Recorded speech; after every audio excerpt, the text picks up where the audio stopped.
자, 이제 이어서 하도록 하겠습니다. 네, 그래서 요 6가지 이제 잘 알아두시고요. 자, 다음에 이제 구매 관리에 관련된 내용을 하도록 하겠습니다. 자, 구매 관리라는 게 있는데, 자, 말 그대로 사는 거예요. 구매하는 것을 어떻게 관리를 하느냐. 자, 개념 및 중요성 한번 보시면 진료 행위의 흐름 속에서 진료 계획을 달성할 수 있도록. 자, 진료 계획을 달성한다라는 건 뭐냐면은 진료 행위의 흐름 속에서 진료 계획을 달성할 수 있도록, 쉽게 해서 의료인, 그중에서도 의사들이죠. 의사들이 환자를 치료하고 진료를 하고 진단 및 치료를 하잖아요. 자, 이렇게 되었을 때 이러한 행위를 달성할 수 있도록, 그렇게 잘 할 수 있도록 진료에 필요한 첫 번째 약품이나 진료 소모품, 뭐 많죠. 뭐 붕대도 있을 수 있고 뭐 주사기도 있고 많잖아요. 그런 소모품 등을 양호한 거래처로부터, 다양한, 그러니까 좋은 거래처라는 거죠. 양호한 거래처로부터 양질의 제품을 확보해서 적당한 시기에 필요한 수량을 최소의 비용으로 입수하기 위한 관리 활동이더라. 그래서 요거는 이제 정의로 써둔 건데, 자, 뭐냐 그러면 다시 한번 줄여서 얘기하면은 진료 계획을 달성해서 줄칠 거는요. 약품, 진료 소모품 뭐 이런 거를 어떻게 한다? 이거를 이제 진료 계획을 달성할 수 있도록 하는 거죠. 첫 번째는 양호한 거래처, 두 번째는 양질의 제품, 세 번째는 적당한 시기, 네 번째는 필요한 수량, 다섯 번째는 최소의 비용. 이렇게 되어 있어요. 5가지. 요거는 꼭 아셔야 돼요. 자, 이게 뭐냐? 말로는 이렇게 되는데, 양호한 거래처라는 거는 굉장히 많은 거래처가 있어요. 뭐 세븐일레븐 하나만 있는 게 아닌 것처럼 다양한 이제 그 도매 회사라든지 이런 회사들이 있단 말이에요. 거래처들이 있는데 제약사들도 있고, 여기서 그 무조건 싸다고 좋은 게 아니라는 거예요. 그러니까 쉽게 얘기하면 우리가 원하는 양을 제때제때, 쉽게 하면 적당한 시기죠. 제때제때 맞춰서 물건을 어, 공급해 줄 수 있는지, 가격이 싸다고 계약을 했더니만 필요할 때 빨리빨리 공급을 못 받아.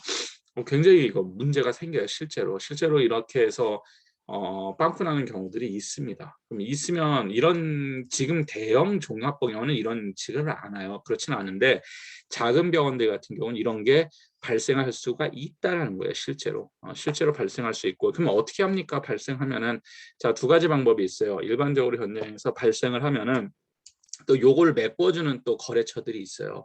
그래서 굉장히 빨리 약을 구해다 주는 그런 거래처들이 있거든요. 그러면은 비싼 돈을 주고라도 에, 제품을 확보하는 거예요. 근데 무조건 다 확보할 수 있느냐? 그렇지도 않아요. 그 거래처에도 이런 게 있어요. 어떤 시기 때 어떤 수입이라든지 뭔가 문제가 걸리면은 모든 그 약품이 부족한 그런 때가 있어요. 그게 참 묘한데, 그럴 때가 있는데 어떤 여러 가지 이유로, 그러면 병원에서 빨리 필요한데 못 구한단 말이야. 그 거래처들도 당장 주세요. 그럼 당장 줄 수가 있는 게 아니에요. 그들도 그들만의 방식으로 거래를 하고 보관을 하고 하기 때문에. 자, 그렇게 되면은 어떻게 되냐면은 병원에선 보통 한 가지 약을 대체할 수 있는 약품들이 있습니다. 자, 무슨 얘기냐면은 이런 문제들은 이제 약에서 많이 발생하는 문제들인데,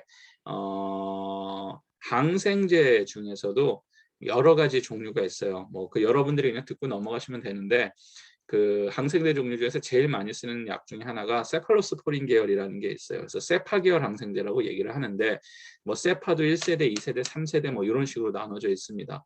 그런데 뭐 세파 1세대 중에 항생제가 딱 하나만 있느냐? 그게 아니에요. 그것도 각각의 제약사마다 이름이 다르게 해서 나온다는 거예요. 쉽게 하면은 타이레논이라는 약이 있잖아요. 타이레논이라는 약 흔하죠. 타이레논이라는 약은 약 성분이 아니라 상품이야, 상품. 쉽게 해서 과자로 치면은 꼬북칩 있죠. 그런 게 타이레논이라는 이름이라고 보시면 돼요. 타이레놀의 성분은 그 AAP라는 성분을 쓰거든요. 그래서 아세트아미노펜이라는 성분을 쓰는데, 이 아세트아미노펜을 가지고 만드는 약들은 많아요. 대표적으로 크게 2가지 약이 있는데, 한국 같은 나라에서는 타이레놀이 가장 유명하죠. 반면에 타피롤이라고 쓰는 국가들도 있어요. 주로 중남미 국가들하고 영국 같은 데선 타피롤이라는 약 명으로 나는데 동일한 약입니다. 타피롤이나 타이레놀이나 똑같은 약이에요. 성분은 동일한 성분이고, 이름이 상품명이 바꿔서 나오는 거예요. 똑같은 맛을, 어느 건 꼬북칩, 어떤 건 자라칩 이렇게 나오는 거라고 보시면 될 것 같아요. 그래서 이제 병원에는 이제 그런 식으로 이제 몇 개 약이 있는데 이런 게 있어요. 의사들 중에서 반드시 또 어떤 걸 돼야 된다고 생각하시는 분들도 있어요. 그리고 그러면은 이제 그런 분들이 이제 하다가 군빵꾸가 나면은 전화를 하는 거죠. "아 이런 게 문제 때문에 그렇게 됐으니까 요걸로 대체제로 이런 거 써줄 수 있냐?" 그러면 뭐 싫어하는 분들도 있고 쓰는 사람들도 있고 뭐 그래요. 그리고 동일한 성분이 아니어도 의사들이 판단했을 때 '아 이게 없으면 딴 거 써도 된다.' 뭐 이런 것들도 있단 말이에요. 그럼 고럴 때 쓰긴 하지만 분명히 마찰이 일어나죠. '왜 그게 없냐? 왜 미리 구매를 안 해 놨냐?' 이런 식으로 이제 문제가 발생을 하죠. 그래서 양호한 거래처, 분명히 무엇인가 거래 계약을 했으면 그 계약에 맞춰서 잘 실행하는 거래처, 그리고 양질의 제품을 확보해서 좋은 제품들을 확보하고 원하는 시기에 갖다 줄 수 있고 수량 자체도 쪼끔이 아니라 우리가 원하는 수량을 공급해 주고 비용 자체도 괜찮아야 되겠죠. 요런 거를 이제 구매 관리의 기본 활동입니다. 병원 원가 중 가장 절감 효과가 큰 영역이 재료비이며 재료비의 절감을 실제로 가능하게 하는 가장 중요한 항목이 구매다. 자, 무슨 얘기예요? 병원은 인간들이 일하는 어떠한 특징이 있죠. 그래서 인적 그 노동력의 그게 굉장히 크단 말이에요. 그렇잖아요. 그러니까 음 병원에서는 그 비용을 줄이기 위해서 뭘 합니까? 예. 사람들을 다 비정규직으로 바꿔 버렸죠. 특히나 행정직원이나 이런 사람들을.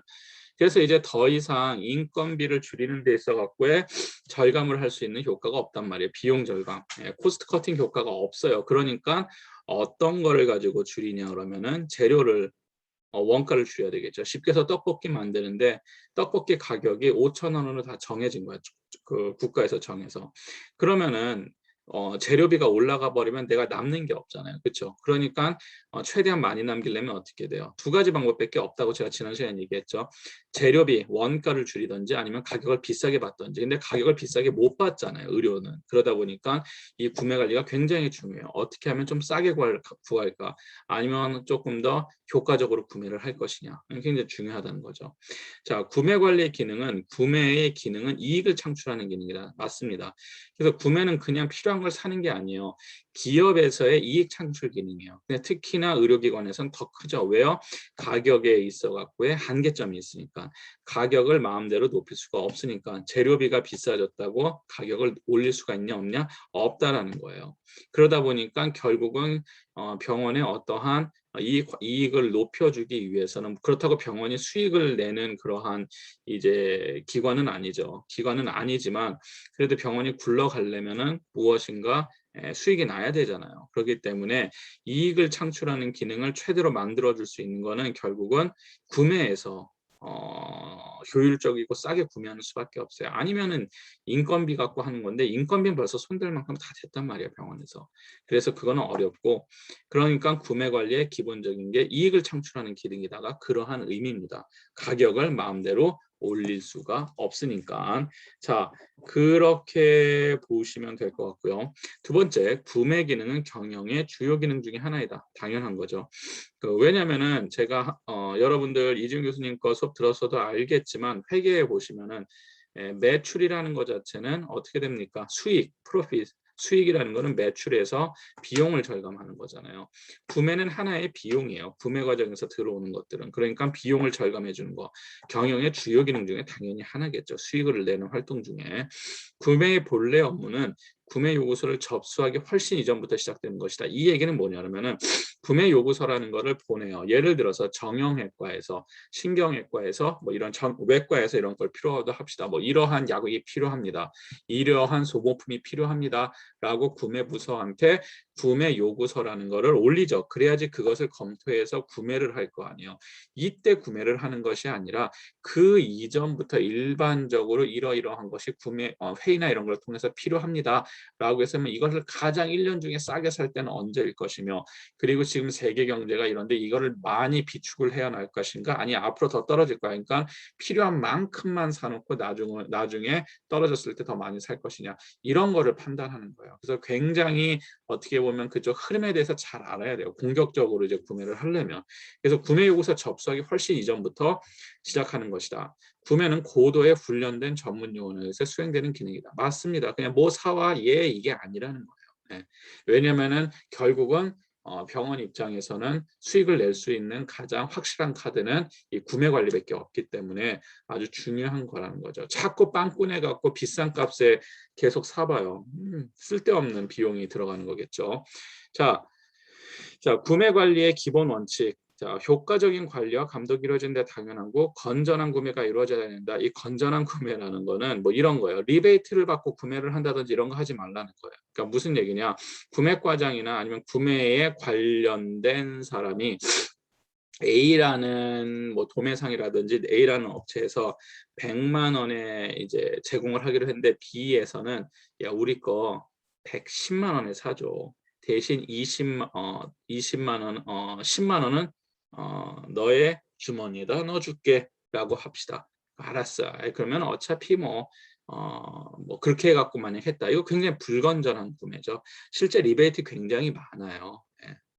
아주 많습니다. 뭐 이런 말 하긴 그렇지만 제가 아는 그 성형외과 원장님이 하는 얘기에 의하면 그 일반적으로 막 쓰는 거 있잖아요. 밥 먹고 뭐 이런 거 다 그 제약업체 카드로 쓰고 막 이런 경우들도 많이 있다고 합니다. 왜냐하면 그렇게 해줘야지 거기 거를 써주니까 보톡스라도 거기 걸 사줄 거 아니에요. 그러니까 이런 불건전한 구매 절차가 굉장히 많아요, 실제로. 지금은 많이 개선됐다고 하지만 이 의료 쪽에서는 뭐 굉장히 리베이트라는 이름으로 굉장히 많이 이루어지고는 있습니다. 지금은 잘 모르겠습니다. 제가 병원에서 일을 지금 하고 있지는 않으니까. 자, 세 번째 봅시다. 효과적인 구매 시스템을 수립하여 모든 구매 업무를 표준화, 단순화해서 표준화, 단순화에 줄치시면 되는데, 자, 효과적인 구매 시스템을 해서 구매 업무를 어떻게 한다. 그때 막 바꾸는 게 아니라 표준화시키고 심플하게 단순화시키는 거예요. 그래야지 행정적인 절차가 줄어들겠죠. 자, 네 번째, 재고 품목수 자체는 최대한 축소해야 된다. 자, 뭐냐? 재고 품목이 너무 많으면 안 된다라는 거예요. 근데 여기서 재고 품목수라고 되어 있죠. 자, 여기서 재고량을 최소화시켜라는 게 아니에요. 물론 재고량도 줄여야 되겠지만 재고 품목수라는 거는 모든 물건들의 품목이 재고가 한두 개씩 다 남는다고 쳐봐요. 굉장히 좋은 구매 관리가 아니에요. 그래서 재고 품목이 날 수밖에 없는 것들이 있고 나면 안 되는 것들이 있어요. 그래서 그런 거를 신경을 써야 된다는 겁니다. 예를 들자면 이런 게 있어요. 병원에 있을 때 가장 이제 많이 발생하는 재고가 지금 저도 오래돼서 기억이 안 나는데 이제 일하는 지 그쪽에서 그 이름이 갑자기 뭐더라?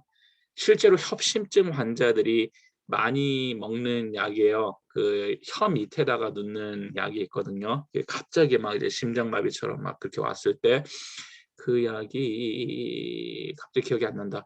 근데 이제 그런 환자가 저희 쪽엔 잘 오질 않았었어요. 그래서 그거를 하지만 재고는 항상 둬야 되겠죠. 그래서 그게 뭐 한 10알 정도를 그 항상 재고 품목으로 뒀단 말이야.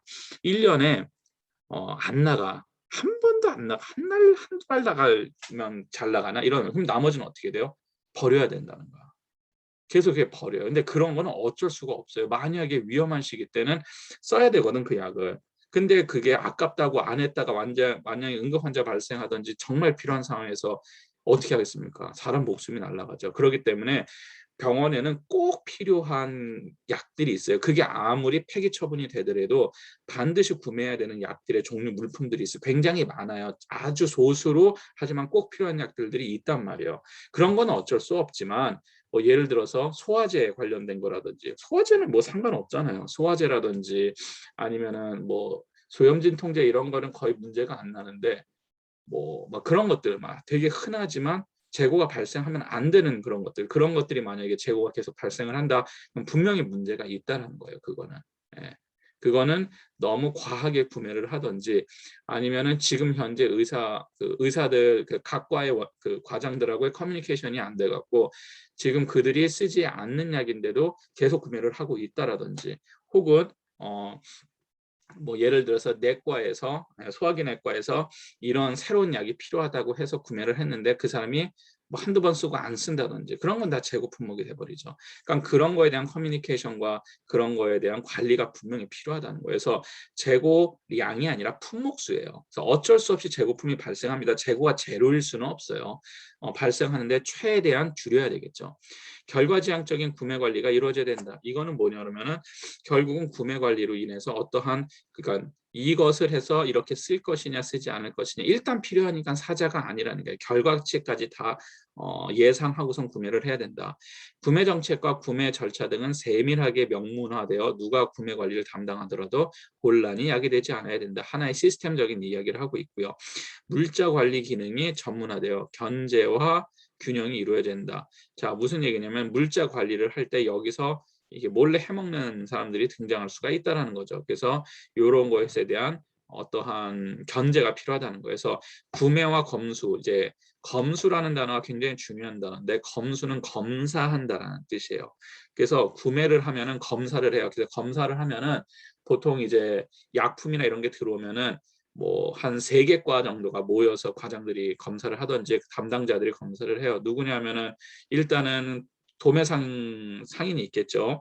그 사람이 어떤 약을 얼만큼 하는지 서로 맞춰봐야 되잖아요. 그래서 그거와 이제 구매부서 담당자가 오고 실제로 뭐 약제과 담당자가 온다든지 뭐 중앙공급처 과장이 온다든지 중앙실이라 하죠. 그런데 과장이 와서 같이 이렇게 맞춰본단 말이에요. 뭐가 몇 개 또 확인해보고 이럴 때 이제 그런 게 이제 수량 문제보다는 뭐에서 이제 많이 마찰이 일어나냐면 실제로 그 유통기한 때문에 이제 싸우는 건 아니고 사장님 뭐 부장님 왜 유통기한 너무 짧아요. 뭐 그러면은 보통 막 섞어서 주기도 하고 그래요. 그래서 저희도 그 긴 거 다 갖다 드릴 수 없습니다. 막 이런 식으로 얘기를 해서 그것도 이제 수량 조절을 해야 되고 그러니까 그 업무를 잘 알아야 돼요. 이게 얼마만큼 소모가 될지를 파악을 해야 돼요. 그런데 너무 짧은 게 많이 들어왔다 그러면은 그거는 검수 과정에서 돌려보내야 돼요. 이거는 도저히 안 된다 우리는. 그러면 일단 긴 것만 몇 개 가져가기 때문에 이런 식으로 해서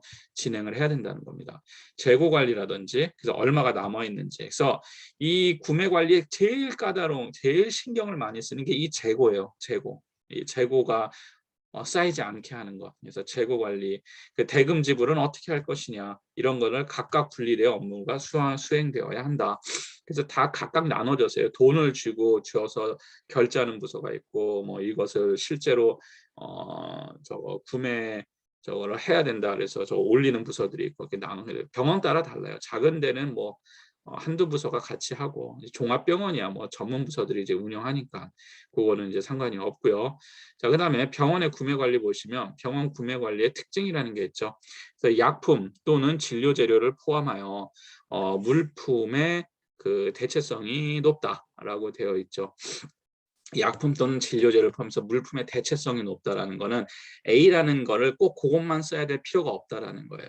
자, 약에서 이제 약이 가장 까다롭죠. 예를 들어서 진료 재료 같은 경우에는 유통기한이나 이런 게 엄청나게 길어요. 목발이 뭐 유통기한이 있겠습니까? 뭐 붕대도 물론 유통기한이 있어요. 근데 얼마나 짧겠습니까? 그러다 보니까 제일 까다로운 게 약품이거든요. 그러면 약품 같은 경우에는 크게 이제 2가지 약품이 존재를 해요. 약에는 자, 일반적으로 오리지널이라고 불리는 약이 있어요. 오리지널이라는 거는 제약회사, 쉽게 하면 우리가 잘 여러분들 알고 있는 아스트라제네카, 파이자, 모더나는 요즘 기업이고 뭐 얀센 아니면은 그락소스미스웨이컴 뭐 이런 회사들이 있거든요. 뭐 한국 회사들은 솔직히 없습니다. 전 세계 대형 제약회사에 한 군데도 없어요. 한국에서 아마 제일 크다는 회사가 대웅제약. 근데 그 음료수 회사지 뭐 그게 제약회사인가? 그뭐 바카스 만드는 회사 있잖아요. 그거는 음료수 파는 회사고 그나마 약을 제일 많이 만든다는 게 한미제약이거든요. 근데 한미제약도 실제로 본인들이 개발한 약들은 많이 없어요. 그럼 뭘 하냐 그러면은 약은 첫 번째가 오리지널이라는 것은 전 세계 몇 개 대형 제약사들밖에 못해요. 엄청난 연구비가 들어가기 때문에 그게 오리지널이에요. 그럼 오리지널 약만 있냐? 그렇지 않아요. 그 다음에 이제 카피해서 나온 약이 있어요. 그래서 그걸 카피품이라고 안 하고 제네릭이라는 표현을 써요. 이쪽 병원에서는. 그래서 제네릭 품목 약, 제네릭이라고 불리우는 약이 있습니다. 그래서 이제 한미제약 같은 경우에는 제네릭을 잘 만들고 실제 오리지널을 업그레이드 시켜갖고 일명 슈퍼 제네릭이라는 표현을 쓰기도 하는데 기존 오리지널보다 더 좋은 카피품이다. 그래서 슈퍼 제네릭이라고 표현을 쓰는데 어쨌든 제약 이쪽 약에는 크게 오리지널과 제네릭이 있더라. 그러면 오리지널하고 제네릭이 존재하는 이유는 이겁니다. 자, 약을 개발하는데 수천억이 들어간단 말이에요. 약 하나를 개발하는데 엄청나게 많은 돈이 들어가요. 그러면은 약을 한번 개발하는데 카피하기는 쉬울까 어려울까? 카피하기는 굉장히 쉽습니다. 왜요? 약 그거 분석하면 돼요. 분석기에다 놓고 분석해 버리면은 얼마든지 만든단 말이야, 약을. 그러기 때문에 지금 코로나 약 그런 것들도 뭐 어떤 경구 치료제 같은 거 90만 원 부르고 그러죠. 그 사람들이 악마들이어서 그런 게 아니라 실제 약을 만드는데 무지무지하게 많은 돈이 들어가요. 근데 그것을 만약에 풀어버리면 어떻게 돼요? 어느 기업이 약을 만들겠습니까? 다 카피하려고 기다리고 있지. 아무도 약을 만들지를 않아요. 그렇기 때문에 신약 같은 경우에는 보호를 해줘요. 법적으로. 뭐 10년을 보호해주기도 하고 20년을 보호해주기도 하고 뭐 이렇게 보호 기간들이 있어요. 약의 종류에 따라서. 자, 그러면은 그 보호 기간 동안은 카피품이 나오면 안 돼요. 그래서 오리지널밖에 안 팔아요. 그러면 어떻게 돼요? 그 기간 동안 약을 개발한 기업은 쫙 빼먹는 거죠. 쫙 빼먹는 거예요. 수익을 내버리는 거예요. 그 이제 보호받는 기간 동안. 제가 특허권 보호라고 보시면 돼요. 쫙 돈을 빼먹겠죠. 자기 혼자 그 약을 파니까 부르는 게 값이란 말이에요. 엄청 비싸요 그때. 그러다가 그 기간이 딱 끝나면은 이제 많은 제약사들이 이제 작은 제약사들이 몰려갖고 카피품을 내요. 이걸 제네릭이라고 합니다. 그럼 제네릭이 나오면은 값이 오를까요? 떨어질까요? 기존의 오리지널 약품이 값이 떨어지겠죠. 근데 많이 막 이렇게 막 바닥으로 떨어지진 않아요. 자기네들이 또 고집하는 가격이 있거든. 자, 그러면은 병원 입장에서는 두 개를 다 쓰는 거예요. 제네릭 품목을 쓰기도 하고 오리지널 품목을 쓰기도 한다는 거죠. 그리고 이 제네릭 품목은 굉장히 많아요. 오리지널이 하나지만 이걸 카피하는 제약회사들은 아주 많을 거 아니야. 많게는 몇십 개까지도 등장을 해요. 동일한 저거에 의해서 동일한 성분을 가지고. 그래서 앞에서 얘기했던 아까 성분하고 상품명이 등장을 하는 것이고. 자, 이렇게 돼버리면은 무슨 얘기가 있냐면은 물품에 대한 대체성이 높은 거죠. 다양한 약이 존재해요. 근데 가격은 또 다 틀려. 예. 그러니까 요것도 중요하다는 거예요. 어떤 의사들은 과장들은 꼭 오리지널만 쓰고 싶어하는 분들이 있어요. 이 얘기는 뭐냐면 항상 자기네들이 말이 맞죠. 맨날 야 너가 뭘 한다, 니네가 뭘 한다 그래 이렇게 얘기하는 거예요. 약은 우리가 너네보다 더 잘 알아. 뭐 이런 식으로 얘기하는 거죠. 의료에 관련된 거는. 그러니까 제네릭보다는 오리지널이 좋아. 뭐 이렇게 우기는 의사들도 있고 아니면 제네릭하고 오리지널하고 결국 성분은 똑같으니까 다를 게 없다라고 하는 의사들도 있고 다 다양하단 말이에요. 의료진들도. 근데 어쨌든 간에 물건은 그렇게 구성이 되어 있다. 자, 그러다 보니까 두 번째 구매 의사 결정 과정에서 물품의 선정에 있어 의료진이 개입하는 경우가 많다 정도가 아니에요. 굉장히 많이 개입을 하죠. 그러니까 의료진, 특히 의사예요. 여기서는 간호사들은 보통 많이 포함되지 않고 이 약에 대한 결정권을 누가 지니고 있냐면 약사가 아니라 의사들이 지니고 있거든요. 한국은. 이유가 뭐냐? 약사하고 의사들이 이것 때문에 싸움을 했었죠. 그래서 의사들은 여전히 약을 조제할 때 상품명으로 하겠다. 그러니까 구체화되어 있는 회사에 나와 있는 상품명으로 하겠다 그랬고 약사들은 성분명으로 해라 이렇게 싸웠어요. 서로 국민을 위해서 한 거냐? 그렇지 않습니다. 서로 자기네가 힘을 얻기 위해서예요. 만약에 상품명으로 하면은 구체화되어 있는 약만 써야 돼요. 지금 한국에서는 그 약을 쓰지 않으면 의사한테 전화를 해서 바꾸든지 어떻게 의사의 사인이 있어야지만 가능하다는 거야. 반면에 약사들이 주장하는 성분명으로 하면은 말이죠. 한 성분의 다양한 카피품, 제네릭이 존재하기 때문에 약사가 동일한 성분이기만 하면 어떤 약을 줘도 상관이 없다라는 거예요. 어떤 약을 불출해도 상관이 없어요. 그렇게 되면 힘이 누구한테 있어요? 약사한테 있겠죠. 그런데 싸웠는데 결국은 의사들이 힘이 세니까 의사들 주장대로 아직까지도 한국은 상품명으로 진행을 하거든요. 그래서 의사들이 모든 걸 다 통제해야 한국 시스템 좀 문제가 있긴 한데 자 그러다 보니까 물품 선정에 있어서 의료진이 개입하죠. 당연하죠. 이거를 사인해 준 사람이 누구예요? 약을 처방하는 사람이 의사잖아요. 약사가 아니라. 그러니까 의료진, 특히 의사들이 개입을 하는 경우가 굉장히 많습니다. 의사들이 이런 약 사주세요 하면 그냥 왜 필요해요? 대체품으로 이런 약이 뭐 예를 들어서 뭐 세파피린을 쓰고 있었는데 세팔 로보 뭐 이런 약이 있다고 칩시다. 그러면은 동일한 성분인데 세파피린 있는데 세팔로보를 왜 구매하시죠? 이거 다르다고 이런 증상이 필요하다 이렇게 얘기해요. 그러면 못 싸워요. 의학적 지식이 의사만큼은 없잖아요. 구매부서 직원이나 그런 그러니까 뭐 암만 약사들이 이야기해도 무시해 버려요. 그거는 뭐 너네 성분이 너네 그리고 임사 계산 틀리다 이렇게 얘기해 버리면은 할 말이 없습니다. 자, 어쨌든 의료진이 굉장히 많이 개입을 한다. 세 번째, 인간의 생명과 직결된 물품이므로 제품의 질이 우선적으로 고려된다. 당연한 이야기를 하고 있고, 근데 이게 왜 문제가 되냐? 이게 어떤 특징이냐면은 제품의 질을 우선으로 한다. 듣기엔 좋아요. 그런데 이거를 동일한 성분인데도 오리지널이 제품의 질이 좋다라고 그냥 어떠한 맹신적인 거를 가지고 이야기를 하면은 이게 굉장히 애매해지는 거예요. 왜냐면 가격이 틀린데. 뭐 예를 들어서 이런 게 있습니다. 무좀약 중에 그 리마졸이라는 약이 있고 라미실이라는 약이 있어요.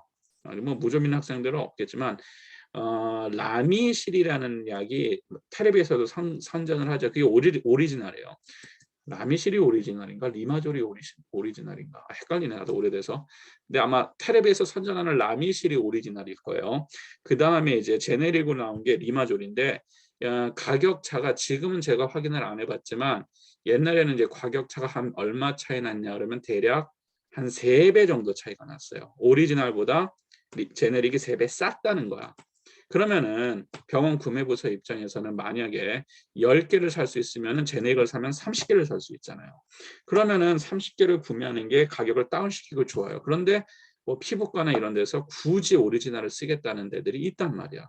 이유는 딱 하나, 제품의 질이 우선 고려된다. 성분은 똑같지만 그래도 다르다. 이렇게 얘기하는 의사들도 있거든. 혹은 고객 중에서 본인이 이제 다 의사고 본인이 다 약사예요. 다 전문가들이야. 그래서 환자가 나는 오리지널 써야 된다. 이렇게 우기는 환자들이 있고 그렇게 되면 의사가 똑같습니다. 그러면은 또 막 우기거든. 그러다 보니까 이런 문제가 발생을 한다. 문제라기보다는 그런 특징이 있다. 네 번째, 정부 정책에 의해서 거래 가격을 통제받는다. 당연하죠. 수가로 다 묶여 있기 때문에 대부분은 통제를 받고. 다섯 번째, 구매 물품은 다 품종 소량 생산. 가장 중요한 내용이에요. 구매하는 물건 자체가 소품종 대량 생산이면 굉장히 쉬워요. 구매하는 업무 자체가. 그런데 어떻게 해요? 종류는 많은데 작게 구매한다라는 거예요. 이게 굉장히 힘들다는 거죠. 자, 병원의 구매 관리 환경의 변화, 의료 시장의 개방의 압력, 뭐 인터넷 이용의 확산으로 사회 경제의 전반적인 대변화, 뭐 신의료 기술 발달과 고객 욕구 다변화로 제품의 수명이 점차 단축됐다. 뭐 이렇게 되어 있는데, 자, 이거보다 가장 중요한 거는 인터넷이나 이런 것으로 인해서 구매 관리가 굉장히 이제 온라인 쪽으로 많이 이제 변했다. 뭐 그 정도만 알고 넘어가세요. 이거 뭐 의료시장 개방 압력이나 이건 지금 할 이야기가 아닙니다. 자, 구매 개념의 변화 보시면 전통적 개념에는 무조건 싼 게 최고였어요. 그 지역에서 그냥 가까운 데서 사고 일방적으로 그냥 이거 주세요 해서 샀단 말이에요. 그래서 사용 부서의 뭐 경제성, 그러니까 결국은 정량적 단기적에서 가격에만 초점이 맞춰져 있었다면은 이제 전략적 개념이라서 총체적 비용의 중시. 여기서 비용 코스트라는 거는 가격만 뜻하는 게 아니에요. 쉽게 가격이 가장 핵심이 되겠지만 기회 비용이라는 것도 들어있고 여러 가지가 들어가 있단 말이에요. 자, 무슨 얘기냐 그러면은 총체적 비용을 중시한다 해서 지금 당장은 싸지만 만약에 미래에 이게 공급선이 불안정하다 그러면은 총체적인 비용에서는 훨씬 더 비용이 증가하는 거예요. 당장은 싸지만. 그렇기 때문에 이런 전체적인 맥락을 보기를 시작한다. 무한경제 차원의 공급자들이 굉장히 많아졌더라. 과거에는 가깝게 오프라인으로 했으면 지금은 온라인으로 해서 택배로 올 수 있기 때문에 아주 무한에 가까운 공급자들이 있기 때문에 구입하는 사람 입장에서는 고를 수 있는 입장이 많아요. 근데 이 사람이 먹고 튀던지 공급 1년간 잘하다가 그 다음에 잠수 타던지 이러면 골치 아프잖아. 그러니까 그런 거를 따져야 되겠죠. 상호 호혜적 거래니 뭐 전사적 경제성, 공급자 가치 극대화의 추구, 뭐 정량적 정성적 측정, 장기적 지속적 실행 이렇게 있는데 복잡한 내용 다 집어치우고 전통적 개념에서는 오직 싸게 팔고 우리 근처에서 오프라인 중심이었다면은 전략적 개념은 구입하기, 구매하기 이전부터 전체적인 어떠한 물건에 대한 공급에 대한 안전성, 그리고 가격, 얼마나 안전하게 내가 꾸준하게 공급을 받을 것이냐, 그리고 어떠한 정세 변화가 있었을 때 그것에 많이 흔들리지 않을 것이냐, 안정성이죠. 안정성, 그리고 가격 당연히 볼 것이고, 그리고 신뢰도, 얘가 그거를 하다가 부도가 날 것인지 아니면은 계속 운영을 할 것인지 어떠한 신뢰도, 그러니까 이런 공격적인 모습으로 들어가는 게 이런 전략적 개념이라고 보시면 돼요. 그래서 가장 중요한 건 이겁니다. 가격 중시에서 총체적 비용 중시로 변했다. 이 앞줄이 가장 중요한 내용이에요.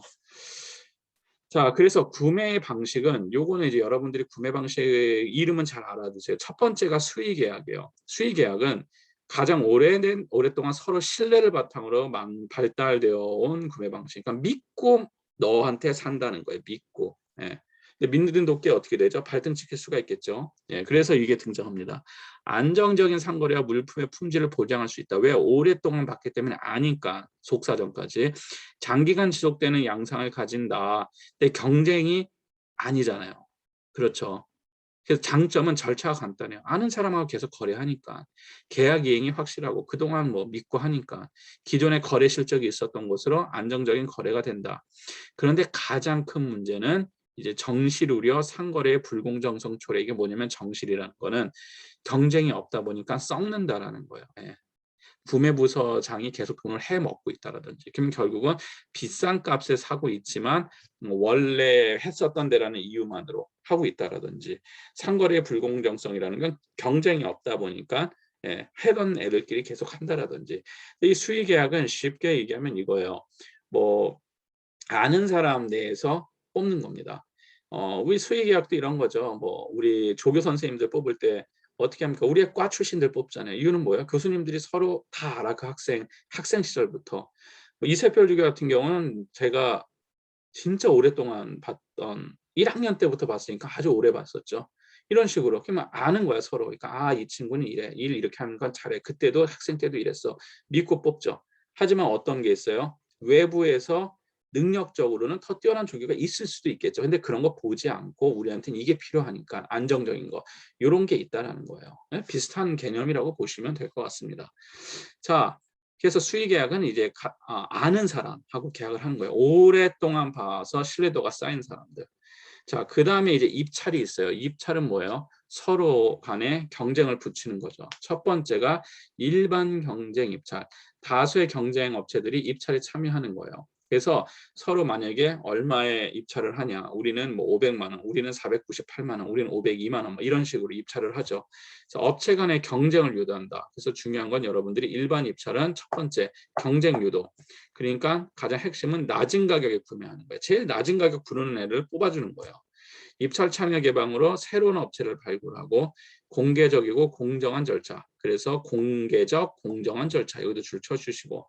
그래서 부정의 소지를 예방하고 업체의 담합 가능성을 배제하고, 업체의 담합 가능성이라는 거는 서로 짜고 하는 거였죠. 실제로 건설업에서 이런 게 많죠. 커다란 건설업을 할 수 있는 회사들이 건설회사가 몇 군데 없다 보니까 뭐 5개 정도가 있다. 그러면은 자기네들끼리 딱 올라가서 야, 이번에는 현대한테 밀어주자. 다음에는 포스코에 밀어주자. 다음에는 삼성한테 밀어주자. 이런 식으로 실제로 담합을 하거든요. 그러니까 그런 거를 배제하는 거예요. 그냥 누구에게나 오픈시켜버리는 거예요. 그래서 여기에 가장 핵심 개념은 낮은 가격에 중점을 둔다는 거예요. 무조건 가격이 낮은 데가 되는 거예요. 일반 경쟁은, 경쟁 입찰은. 그러다 보니까 질이 낮은 물품 구입이 우려되고, 근데 약품이라는 거는 어차피 질 낮은 게 들어올 확률은 없어요. 딱 만들어져 있는 게 들어오기 때문에 그건 아닌데, 가장 큰 문제는 뭐냐면 부실업체 참여예요. 그러니까 내가 무조건 이걸로 한번 커보려고 무리하게 덤벼드는 업체들이 있거든요. 그러다가 제대로 저거를 못 하다가 망할 수도 있죠. 그래서 가장 문제 있는 거는 부실업체 참여예요. 그래서 물품의 질이 떨어질 우려가 크며 많은 시간과 인력이 투입된다. 부실업체 참여는 질에 대한 문제보다는 그 시간적인 문제가 가장 커요. 시간 내에 못 한다든지, 시간 내에 공급을 못 한다든지, 원하는 양을 못 한다든지 이런 거죠. 이런 게 부실업체예요. 대표적으로 아시아나항공에서 오랫동안 그 기내식을 계약을 맺었던 회사가 있는데, 오너가 자기 마음대로 바꿨단 말이에요. 새로운 회사로, 작은 회사로. 아는 사람이었나 보죠. 바꿨는데 그 회사가 어떻게 됐습니까? 아시아나항공에다 기내식을 대주는데 무리가 있는 거야. 그러다 보니까 어떻게 돼요? 비행기가 못 떴잖아요. 그래서 한동안. 그래서 대표 자살하고 막 난리 났었죠. 그 저기 기내식 만드는 대표가 자살하고 난리가 나서 한 며칠간 비행기 못 타고 그랬었던 일이 있습니다. 그만큼 이 부실업체가 한번 들어가 버리면은 골치가 아파져요.